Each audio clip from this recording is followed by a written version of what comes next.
17 नवंबर 2023 को army chief ने 250 उलमाए किराम को जिस को में दावत दी थी। जुमे का दिन था और बड़ी तफसीली मुलाकात हुई। मेरे ख्याल में 6 घंटे की मुलाकात थी। उसमें जुमे का वक्त भी था, फिर खाना भी था, लेकिन बहुत तफसीली सवाल जवाब भी हुए और तकरीबन हर शख्स ने आर्मी चीफ से मुआनका भी किया या मुसाफा किया है, थोड़ी बातचीत, इसलिए वो बहुत लंबी नशिस्त हुई थी। उसके बारे में ये खबर आई कि आर्मी चीफ ने शीशे के पीछे, बुलेट प्रूफ शीशे के पीछे मुलाकात की उलमाए किराम से, और बड़ा इस पे हंगामा हुआ और बहुत याद है आप लोग। तो शीशे के पीछे मुआनका हो सकता है? इतनी बड़ी गलत बयानी, और उसको हमारे बहुत सारे लोगों ने, जो हमारे पाकिस्तान में ऐसे उलमाए किराम हैं जो फौज से खुश नहीं है, उन्होंने भी बहुत उसको वायरल किया उसको। तो ये जब इजलास हुआ तो इस इजलास में आर्मी चीफ ने बहुत तफसील से अफगानिस्तान और पाकिस्तान के हालात पे बात की कि कितने बड़े पैमाने पे वहां से दरअंदाजी हो रही है, मुदाखलत हो रही है, कत्ल गारतगरी हो रही है, और पाकिस्तान को जानी, माली, माशी बहुत बड़ा नुकसान हो रहा है। और उन्होंने पूरी एक प्रेजेंटेशन दी कि इस बॉर्डर की दरअंदाजी की वजह से कितना पाकिस्तान को नुकसान हो रहा है। तो उन्होंने बताया कि सालाना $6 अरब का पाकिस्तान को नुकसान हो रहा है जो स्मगलिंग वहां होती है। और उन्होंने कहा कि ये जो डॉलर जो है वो 345 तक पहुंच गया था, तो 345 से 275 तक जो आया है, ये सिर्फ अफगानिस्तान में जो डॉलर स्मगल हो रहे थे पाकिस्तान से, इसको रोकने की वजह से। तो इतनी ज्यादा महंगाई वो अफगानिस्तान की वजह से हो रही थी, कह रहे, और हमने कोई इसमें कारनामा नहीं किया, लेकिन जो डॉलर पाकिस्तान से स्मगल होकर अफगानिस्तान जा रहे थे उसको हमने रोका है। तो डॉलर 345 से 275 तक आया। और चीफ ने उस वक्त कुरान जीत की आयात, अहादीस, इकबाल के अशार इस तरीके से पढ़े कि उलमाए किराम बहुत मुतासिर हुए और बहुत जबरदस्त लोगों ने वहाँ गुफ्तगू की। हमारे शेखुल इस्लाम दामद बरकातुहू ने, मुफ्ती मुनीबुर रहमान साहब ने, जितने भी हजरात थे। तो जब ये इसमें ऐसे लोग भी थे जो इस बात से नाराज थे कि चीफ ने जो गुफ्तगू की अफगानिस्तान के बारे में और टीटीपी के बारे में, हम इससे मुत्तफिक नहीं है। तो ऐसे मालूम होता है कि जब ये खबर इन लोगों ने पहुंचाई वहां कि पाकिस्तान के तमाम बड़े उलमाए किराम अफवाज के साथ वो मिल गए हैं और उन्होंने इसकी हिमायत की है, तो वहां काबुल में इस पे मुशावरत हुई। अच्छा, उसूली तौर पर जितनी भी उलमाए किराम के फतवे जारी होते हैं और जितने भी यहाँ से वो टीटीपी के बारे में कहा जाता है, बीएलए के बारे में कहा जाता है कि ये खुरूज है, हराम है, बगावत है, खवारिज है, ये लोग बागी हैं। अफगान तालिबान के बारे में कभी भी यहाँ से नहीं कहा गया। लेकिन ये हैरत की बात है कि जब भी यहाँ से टीटीपी के खिलाफ बयान जारी होता है तो तकलीफ अफगान तालिबान को क्यों होती है? मेरी बात समझ रहे?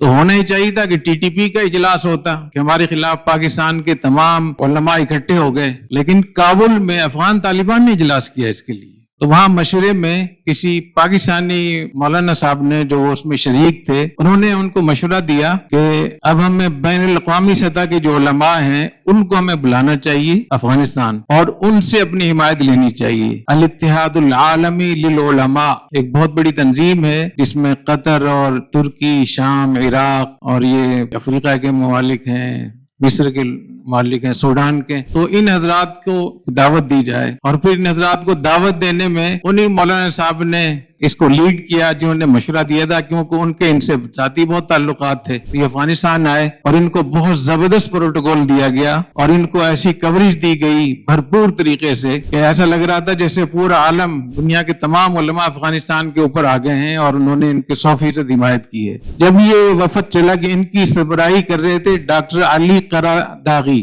ये बड़े आलिम है माशाअल्लाह। जब वापस चले गए तो फिर इजलास हुआ। इसका क्या नतीजा निकला? तो इजलास में ये उन्होंने कहा कि हमारे जो अफगानिस्तान के तलबा हैं या जो उलमा हैं या पाकिस्तान से जो मरबूत लोग हैं, वो इन अरब उलमा को सरकारी तर्ज का समझते हैं, इनसे मुतासिर नहीं होते जब तक हमारे अपने उलमा हमारे साथ ना हो। तो फिर उनको एक मौलाना साहब ने मशवरा दिया, वो भी पाकिस्तानी मौलाना साहब, कि मौलाना फजलुर रहमान साहब को दावत दी जाए और उनको बाकायदा ऐसा प्रोटोकॉल दिया जाए ताकि पाकिस्तान के उलमा की नुमाइंदगी हो और हम इस बात को साबित कर सकें कि पाकिस्तान के उलमा हमारे साथ हैं, अफगान तालिबान के साथ हैं, पाक फौज के साथ नहीं है। चुनाचे मुल्ला आमिर खान मुत्तकी जो अफगान वजीर खारजा हैं वो बाकायदा आए और उन्होंने मौलाना फजल साहब को बाकायदा दावत दी हुकूमत की तरफ से, और मौलाना फजल साहब ने फिर यहाँ से वजारत खारजा से भी ब्रीफिंग ली और हमारे जो इदारे हैं जो अफगानिस्तान के अमूर को देखते हैं उनसे भी ब्रीफिंग ली, और ये सब अखबारात में आया, चैनलों पे ये बात आई। तो मौलाना तशरीफ ले गए, वहां उनको प्रोटोकॉल भी बहुत, इतना प्रोटोकॉल था कि इससे बड़ा प्रोटोकॉल तालिबान की हुकूमत में 15 अगस्त 2021 के बाद किसी को प्रोटोकॉल नहीं मिला था।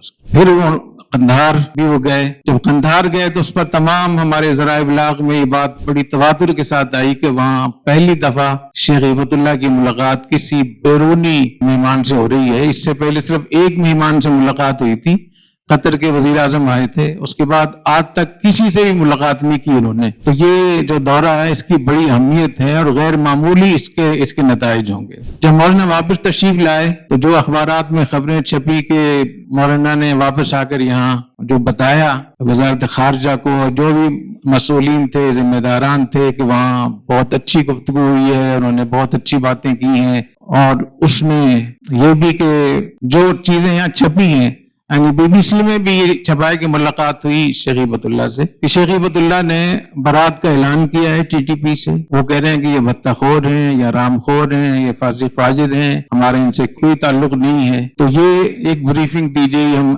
यहाँ उसको। ये वो इत्तलात हैं जो यहाँ के तमाम अखबारात में ये खबरें छपी और बड़ा उस पर खुशी का इजहार किया गया। एक इत्तला और भी है इसी हवाले से, वो ये कि शेख हिबतुल्लाह ने ये नहीं कहा था कि ये फासिक फाजिर है, पर उन्होंने कहा था कि हम इनको मुजाहिद समझते हैं और ये शरीयत के लड़ रहे हैं, तो हम इनको नहीं कह सकते, हम इनको नहीं रोक सकते। तो पाकिस्तान की हुकूमत खुद इनसे बात करे, खुद इनको रोके। हमारे लिए, यानी जैसे मैंने सुना है कि उन्होंने कहा कि हमारे लिए जायज नहीं है कि हम जिहाद से, मुजाहिदीन से रोकें। एक तीसरी इत्तला भी है जो मेरी जाती जो इत्तला है, जो मेरी जो मालूमात है, वो ये कि मौलाना की शेख हिबतुल्लाह से मुलाकात ही नहीं हुई।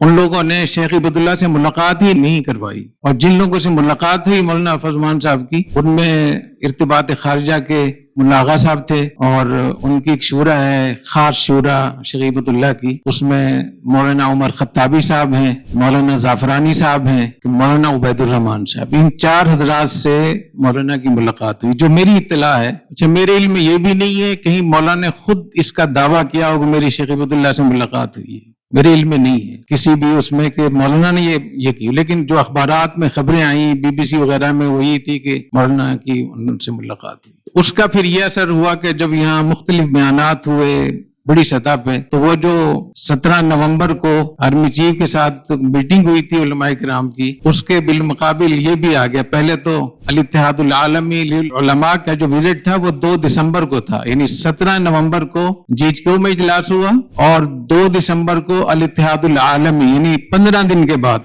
सिर्फ 15 दिन के वक्फे से हुआ। ये तारीख मैं आपको यकीनी बता रहा हूं, आप देख सकते हैं जाकर उस पर। अब इस तारीख में देखेंगे तो आपको विजिट मिल जाएगा। 2 जनवरी को मौलाना फजमान साहब गए 2024, यानी 1 महीने के बाद, अल इत्तेहादुल आलमी के विजिट के 1 महीने के बाद मौलाना फजमान साहब गए। तो ये दोनों विजिट इसलिए थे कि GHQ में जो पाकिस्तानी उलमा फौज के साथ इकट्ठे हुए थे और उन्होंने अपनी राय कायम की थी कि हम फौज के साथ खड़े हैं TTP और BLA के खिलाफ। तो कहने में तो ये चीजें हो रही होती हैं कि फलां आ रहा है, विजिट हो रहा है, दौरा हो रहा है, उसके पीछे क्या कुछ चीजें चल रही होती हैं उसको देखने की जरूरत है। और उसकी बहुत बड़ी वजह यह है कि अफगानिस्तान की जो तालिबान की हुकूमत है वो 100% मजहबी हुकूमत है। उसमें किसी गैर मौलवी या गैर तालिब का कोई गुजर ही नहीं है, बिल्कुल। वो किसी ओहदे पर रह नहीं सकता, बहुत मुश्किल से कोई ऐसे ही हल्फ तोड़ने के लिए कोई मिल जाएगा। तो इसलिए जब भी मजहब के हवाले से कोई बात होती है, चाहे वो फतवा हो या कोई उलमाए किराम का इज्तिमा हो या मजहबी एलामिया हो या मजहबी तहरीकों की तरफ से कोई बात हो, उसको बहुत अहमियत दी जाती है। वहां अगर उनके हक में बात होती है उसको बाकायदा उसको कवरेज मिलती है, उसको हर जगह उसको शेयर किया जाता है, मुख्तलिफ उसकी पोस्टें बनाई जाती हैं कि देखिए फलां उलमा ने हमारी हिमायत की है, फलां आलिम ने, फलां मुफ्ती साहब ने।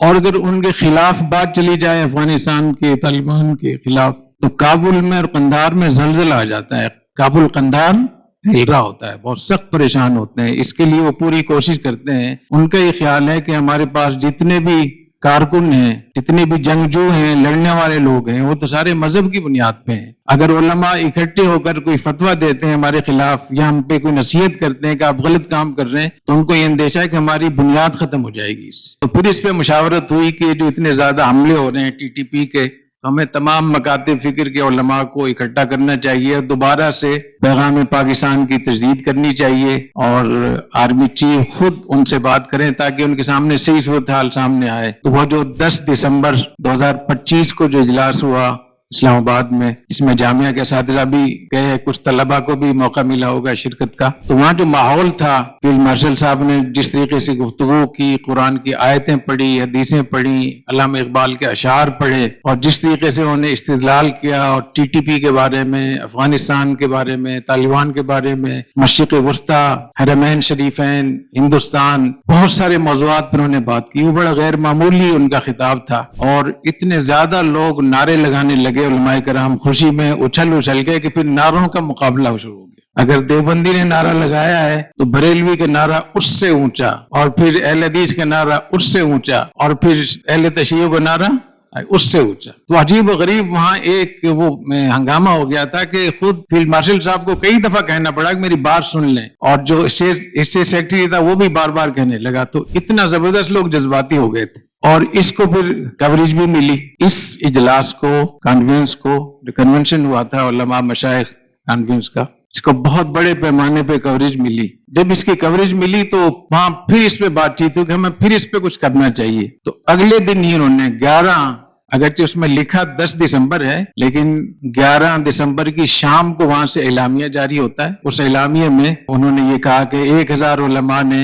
ये कहा है। उसके 2-3 वर्जन उन्होंने किए। जो उर्दू में था उसका तो उन्वान उन्होंने वो ले लिया कि हम अपनी सरजमीन को किसी खिलाफ नहीं इस्तेमाल होने देंगे। अमीर मोमिनीन ने कहा है कि बगैर अमीर की इजाजत के कहीं जंग करना जायज नहीं है। लेकिन जो पश्तो और फारसी का जो उसका वो था एलामिया था, उसके एलामिया के जो उन्वान था, उन्वान में भी अफगानिस्तान का दिफा फर्ज है, इब्तिदाइये में भी यही लिखा उन्होंने, और जो पहली शिक थी उसमें ये लिखा कि अफगानिस्तान की हुकूमत बड़ी कुर्बानियों से मिली है, लिहाजा तमाम उलमा पर और तमाम अवाम पर इनकी इताअत करना, समोता करना, इनके साथ खड़ा होना ये फर्ज है। तो इसमें उन्होंने ये पैगाम दिया कि जो कुछ अफगानिस्तान की इमारत इस्लामिया कर रही है वो शरीयत के मुताबिक है, और उलमा और अवाम को, सब लोगों को अपनी इमारत के साथ, अपनी हुकूमत के साथ खड़ा होना चाहिए। और इसका मतलब ये कि अफगानिस्तान की इमारत इस्लामिया जो BLA को सपोर्ट कर रही है, TTP को सपोर्ट कर रही है, ये भी शरीयत के मुताबिक। दूसरी शिक थी इसकी, उसमें उन्होंने ये लिखा कि अगर कोई मुल्क, जाहिर है कि ये बात बहुत शोहरत इख्तियार कर गई थी कि पाकिस्तान कुछ कार्रवाई करेगा, मुसलसल हमले हो रहे हैं छावनियों पे, यूनिटों पे और बन्नू में और फलां फलां, तो इसके सद्देबाब के लिए उन्होंने कहा कि अगर कोई मुल्क अफगानिस्तान पे तजावुज करता है, हमला करता है, तो उसके खिलाफ लड़ना वो जिहाद होगा और ये फर्ज़-ऐन होगा। असल बुनियादी चीजें शुरू में 4 थी, उन्वान, उसका इब्तिदाइया, शिक नंबर 1 और शिक नंबर 2। बाकी तीसरी चौथी शिक में वही बात थी कि हमने दुनिया से मुआहदा किया हुआ है, जमीन इस्तेमाल नहीं हम करने देंगे। तो बुनियादी तौर पे ये इजलास पाकिस्तान के खिलाफ हुआ था, लेकिन उसमें उर्दू में उन्होंने वो 2-3 चीजें हाईलाइट करके, और यहाँ फिर लोगों ने कहा कि माशाल्लाह वहां के उलमा ने फतवा दिया है। 10 दिसंबर को इस्लामाबाद में मशाइख कॉन्फ्रेंस होती है और 11 दिसंबर को, और फिर वो 11 दिसंबर को भी हुई, 12 दिसंबर जो काबुल में थी, 11, 12, 13, 3 या 4 दिन तक वो जारी रही। एलामिया दूसरे दिन ही आ गया था। उसके बाद फिर 24 दिसंबर को ये इजलास हुआ कराची का। तो जैसे पहले आपस में जो जितने भी विजिट हुए थे, जो इज्तिमात हुए थे GHQ में, काबुल में, अल इत्तेहादुल आलमी, फिर मौलाना फजल साहब का विजिट हुआ, जैसे उनका आपस में ताल्लुक था, ये जो कराची का इजलास था इसका भी उससे ताल्लुक होगा जरूर, और मेरे पास इसकी इत्तलात भी हैं। यही वजह है कि इस इजलास में उन्वान तो ये कायम किया गया था तहफ़्फ़ुज़ दीनी मदारिस, या जो गैर इस्लामी कानून साजी हुई है उसके बारे में, वो अच्छी बात है, उसको तो हमेशा करना चाहिए। लेकिन उसमें 3 जो बयानात हुए, उन 3 बयानात को ही पूरी उस कॉन्फ्रेंस का खुलासा समझा गया। ایک مولانا منظور مینگل صاحب کا بیان جو انہوں نے یہ کہا کہ بلوچستان میں جو جنگ ہو رہی ہے تو وہاں کے لوگ اپنے مال اور عزت کے دفاع میں جنگ کر رہے ہیں، اور یہ حدیث پڑھی مسلم شریف کے من قتل دون مالی فہو شہید ومن قتل دون عرضی فہو شہید، اور عرض کے بارے میں انہوں نے بتایا کہ وہاں گھر میں اکیلی عورت ہوتی ہے، اس کو اٹھا کر لے جاتے ہیں تو یہ عزت پہ حملہ ہوا، اور وہاں کے جو بلوچستان کے وسائل ہیں وہی مسائل ہیں، یعنی لوگ اپنے وسائل کا دفاع کر رہے ہیں لہذا وہ شہید ہیں۔ اس کے ساتھ انہوں نے یہ کہا کہ یہ کون ہے جو لوگوں کو خارجی ہونے کے فتوے دے رہے ہیں کہ یہ خوارج ہیں، اس کا انہوں نے مذاق بھی اڑایا، غلط بھی قرار دیا۔ تو اس کا مطلب یہ کہ ٹی ٹی پی کے لوگ بھی خوارج نہیں ہیں اور بی ایل اے کے لوگ بھی باغی نہیں بلکہ وہ شہید ہیں، اور ان کے اس کلپ کو نہ صرف یہ کہ بی ایل اے کے گروپوں میں اور ٹی ٹی پی گروپ بلکہ افغانستان کے طالبان نے افغانستان کے جو حکومتی واٹس ایپ گروپ تھے اس میں بھی بہت زیادہ چلایا گیا اور سوشل میڈیا میں بہت زیادہ وائرل کیا گیا اس کو۔ دوسرا بیان شجاع الدین شیخ صاحب کا تھا، انہوں نے کہا کہ یہ صحیح ہے کہ مسلح تحریک چلانا بغاوت ہے، حرام ہے، لیکن اسلامی حکومت کے خلاف حرام ہے، یہ اسلامی حکومت ہے؟ اور پھر مولانا نے جیسے بیان کیا کہ میں نے وہاں سب معاملات طے کر کے آ گیا تھا، تو پھر یہاں کے لوگوں نے ان معاملات کو آگے نہیں چلایا، اس کو بھی بہت انہوں نے ہائی لائٹ کیا ہے تمام اس پہ سوشل میڈیا پہ کہ قصور اس میں پاکستان کا ہے۔ پھر انہوں نے بھارت کی جو بات کی کہ اگر پاکستان ٹی ٹی پی کے مراکز پہ حملہ کرتا ہے تو پھر آپ ہندوستان سے کیوں ناراض ہوتے ہیں جو مرید کے بھاولپور اور کشمیر کے مجاہدین کے مراکز پہ حملے کرتے ہیں۔ افغانستان میں یہ تین بیانات کو لے کر پوری اس اتنی بڑی جو کانفرنس تھی ہمارے علماء کرام کی، اس کو سارا اس طرف پھیر دیا گیا کہ خارجیت کی بات بھی صحیح نہیں ہے اور قوم پرستی اور عصبیت اور جاہلیت کی بات صحیح نہیں ہے، وہ بھی مجاہد ہیں اور شہید ہیں، اپنا دفاع کر رہے ہیں، اور یہ اسلامی حکومت نہیں ہے۔ اسلامی حکومت ہوتی تو ہم کہتے کہ یہ مسلح تحریک بغاوت ہے۔ تو ان تین بیانات کو خلاصہ نکالا انہوں نے، اور پھر جہاں غیر شرعی قانون سازی ہوئی تھی اس کو بھی بہت ہائی لائٹ کیا کہ اس سے معلوم ہوتا ہے کہ پاکستان کوئی اسلامی حکومت نہیں ہے، لہٰذا وہ جو بغاوت والی بات ہے، خروج والی بات ہے، وہ صحیح نہیں ہے۔ اور جو وہاں کی سوشل میڈیا میں جو کچھ آیا وہ بھی تھوڑا دکھا دیں مولانا۔